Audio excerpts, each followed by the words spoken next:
স্বাগতম জনাইছো প্ৰাইডিছ আসামৰ অন্য এটা ভিডিঅ'লৈ। জনপ্ৰিয় অভিনেতা তথা বেহেৰবাৰী আউটপোষ্টৰ কে খ্যাত অভিনেতা সিদ্ধাৰ্থ শৰ্মাৰ লাইফষ্টাইল। তেখেতৰ হোম টাউন নগাঁও। নগাঁৱৰ পাথৰিত তেখেতৰ জন্ম। তেখেতৰ পিতৃৰ নাম ভদ্ৰকান্ত শৰ্মা, মাতৃৰ নাম লিলি দেৱী। তেখেতৰ বাৰ্থডে 4 ছেপ্টেম্বৰ। এডুকেশ্যনেল কোৱালিফিকেশ্যন নগাঁৱৰ ADP কলেজৰ পৰা গ্ৰেজুৱেশ্যন সম্পূৰ্ণ কৰে। প্ৰফেশ্যন এজন অভিনেতা। কেনেকৈ অভিনয় ক্ষেত্ৰখনৰ লগত জড়িত হৈ পৰিল অভিনেতাগৰাকী? সৰুতে তেখেতে হিন্দী ধাৰাবাহিকসমূহৰ জনপ্ৰিয় চৰিত্ৰসমূহৰ মিমিক্ৰি কৰিছিলে। তেখেতৰ অভিনয়ৰ প্ৰতি থকা আগ্ৰহৰ কথা তাতেই উমান পোৱা যায়। নগাঁৱৰ সুন্দৰম নাট্যগোষ্ঠীৰ লগত তেখেত জড়িত আছিল। পৰৱৰ্তী সময়ত ভ্ৰাম্যমান থিয়েটাৰত তেখেতে যোগ দিয়ে।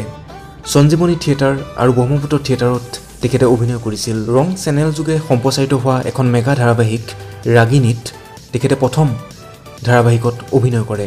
ৰাগিনী ধাৰাবাহিকখনৰ উপৰিও শুকুলা মেঘৰ ছাঁ, FIR, জোনাকৰ বৰষুণ, তুমি দুচকুত কাজল ল'লে আৰু অভিনয় কৰিছিল আপোনালোকৰ প্ৰিয় ধাৰাবাহিক বেহেৰবাৰী আউটপোষ্টত।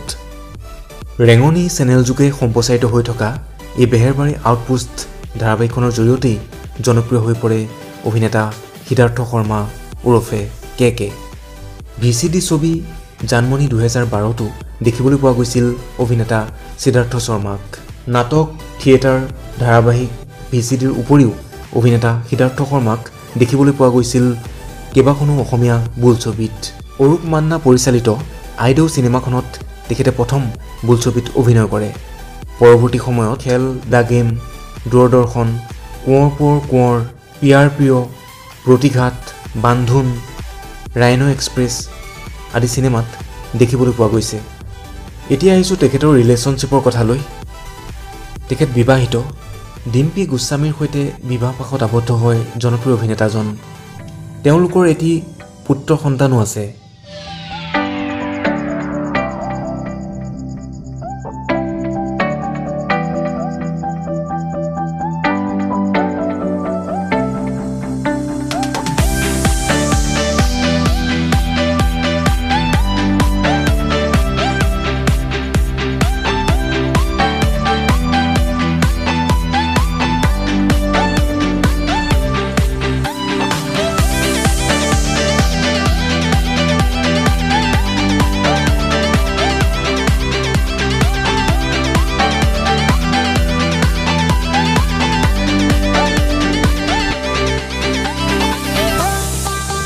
বৰ্তমান তেখেত ধাৰাবাহিকত অভিনয়ক লৈ ব্যস্ত।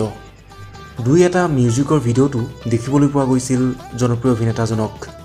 যদি ভিডিঅ'টো ভাল পালে লাইক কৰিব, ফ্ৰেণ্ডৰ লগত শ্বেয়াৰ কৰিব আৰু এনেধৰণৰ আপডেট পাই থাকিলে চেনেলটো ছাবস্ক্ৰাইব কৰিব।